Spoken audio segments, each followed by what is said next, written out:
எத்தனாவது வார விழாவில் 57வது நூலக வாராவிலே கலந்து கொண்ட எஸ்ஆர்டிஎஸ் மாணவ செல்வங்களுக்கும் தலைமை ஆசிரியர் மேகலா அவர்களுக்கும் தமிழம்மா சரோஜா அவர்களுக்கும் வணக்கத்தையும் வார்த்தையும் சொல்லுகிறேன். இந்த 7 பிள்ளைகள் பேசின பேச்சு அற்புதமான பேச்சு.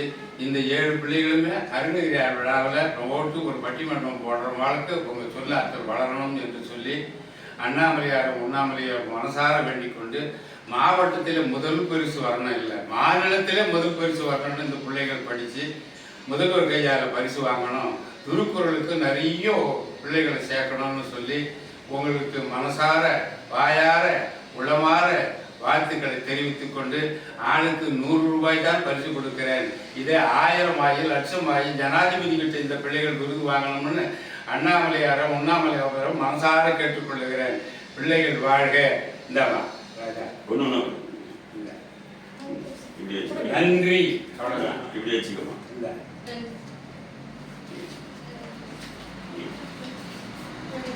இந்தாமா இந்த 300 ரூபாயா அசம்பிளியில் கூப்பிட்டு அந்த பசங்க பிள்ளைகளுக்கு கொடுத்துருக்கோம். கிளாஸ் கொடுக்குற மாதிரி கொடுத்தாங்க. நீங்க இதை கூட வாங்கி வச்சுக்கின்னு 7 பசங்க 2 நிமிஷம் செலவு பண்ணுங்க போதும். எனக்கு 4 ரூபா பரிசு கொடுத்தாங்க.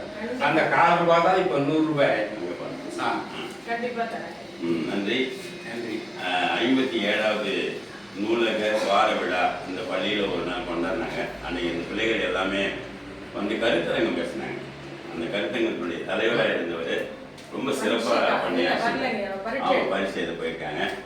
எல்லா பிள்ளைகளும் நல்ல எல்லாருமே 99 உளமாற வாழ்த்தி விடைபெறுகிறேன்.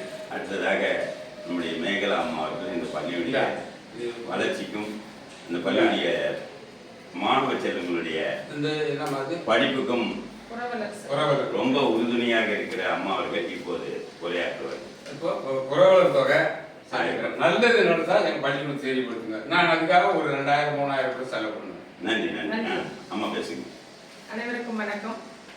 57வது நூலக வார விழாவில் இந்த 7 குழந்தைகளும் கருத்தரங்களை பேசினாங்க. உண்மையாலுமே ரொம்ப சந்தோஷமான விஷயமா இருந்தது. இதுக்காக இவங்களுக்கு பின்புலமாக இருந்து செயல்பட்ட அத்துணை தமிழ் ஆசிரியர்களுக்கும் அவங்கள வழிநடத்தி செல்கிற சரோஜாவுக்கும் மிக நன்றி சொல்லிக்கிறேன். அது மட்டும் இல்லாமல் இன்னைக்கு ஒரு நல்ல விஷயம் நடக்குதுன்னும் பொழுது இத்தனை வயசுலேயும் இவங்கெல்லாம் வந்து இவங்களோட ஆசீர்வாதம் கிடைச்சதுன்றது மிகப்பெரிய ஒரு சந்தோஷமான விஷயமா இருக்கு. இன்னும் இந்த குழந்தைங்க நிறைய செய்து ஒரு சாதனையாளர்களாக மாறணுங்கிறது தான் எங்களோட விருப்பமும். நிச்சயமாக அவங்க சாதிப்பாங்க அப்படிங்கிறத சொல்லிட்டு எங்களை தேடி வந்து எங்களுக்காக எங்கள் குழந்தைங்களை ஒரு ரெகனைஸ் பண்ணி இவ்வளோ தூரம் அவங்களை வழி நடத்திட்டு போகிற அத்துணை நல்லுள்ளங்களுக்கும் நன்றி பாராட்டி விடைபெறுகிறேன்.